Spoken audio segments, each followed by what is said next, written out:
Hello ফুটিস, তোমরা সবাই কেমন আছো? আশা রাখছি সবাই ভালো আছো। তো আরপি লাইফস্টাইলে তোমাদের অনেক অনেক স্বাগত। আজ গণেশ পুজো উপলক্ষে বাড়িতেই বানিয়ে নিলাম ব্রেড গোলাপ জামুন।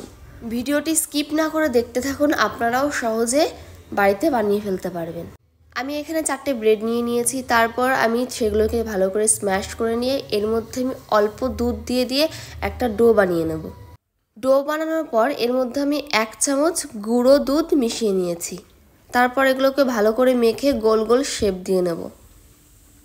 এবার এর পাশাপাশি আমি একটা প্যান নিয়ে নিয়েছি। এর মধ্যে আমি 1 কাপ পরিমাণ চিনি আর 2 কাপ পরিমাণ জল দিয়ে এর মধ্যে একটা গোটা এলাচ থেতো করে দিয়ে আমি একটা চিনির শিরা বানিয়ে নেব। তো শিরাটি এদিকে হতে থাক। এরপর আমি যে মিষ্টিগুলো বানিয়েছি সেগুলো ছাঁকা তেলে উল্টে পাল্টে ভালো করে ভেজে নেব।